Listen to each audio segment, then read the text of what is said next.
yan? Oo, per game yata. Yan, try natin yung burnt cheesecake dito sa Fred's Cafe. So, 350 lang naman yun eh. Games naman yung first game dyan. Ito siya. Ganyan siya kalakan. Oo, basta Wala na may resibo eh. Lamig na. orasan. Kasi alas 3 yung Dito siya kainin. dalawang diba? game yun eh. Burnt Sa ano, sa... Baka may inalat nila yung date. Yung time. Thank you, Lord. Pag nanonood tayo, di ba? May 40 minutes na. Gano'n. Palalabas eh. Kasi ayan o, yung Hindi ko alam. yung October 22, dalawa sila o. Falcon to Steelfish or Onyx.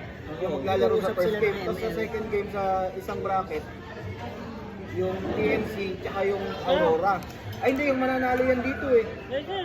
Ano, tama ba o yung matatalo? Ang sarap sa kape. Mananalo dun sa kabila. Hindi ka masarap. Mapupunta dito. sa Oo, match matatalo three. sa ilalim. Oh, Dito sa dito ilalim. ano. Eh, ba't pareho sila Mga October favorite ko ang mga 22? burnt cheese. Ha? Pareho sila October Sa 22. Midori. Yun nga. Yan magkasama sa ano, Miyerkules. Ah, na laro. okay. Tikman ko. Sarap. Ang kasing lasa na sa Midori. Next. Dito na. Ah, oo nga. Sarap. Hindi pa natin alam kung ano yung first Date. ano pa May yan? first game na to, TLPA. First game na yan sa taas? Sarap. Sarap. One nga eh. Ah, oo, sige. Oo, ano. Mas masarap pa rin sa Midori. Dun sa kabila. Ay, sa kabila. Midori. Match mo pa rin ba yun? Match 3 na, match 4, match 2. Patislan ko yun. okay. Sa'yo. Midori. So, masarap nito para sa akin pero kay sister hindi pa pala. Okay lang yung kahit isa lang ano. Oo. I-rate ko siya ng 9 out of 10. Magtatapalan din pala tayo, nag-ora-ora din. Ha?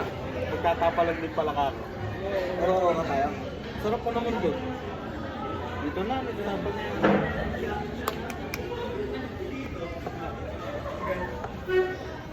May nilalasahan ako ate eh. Si ano? Sarap na.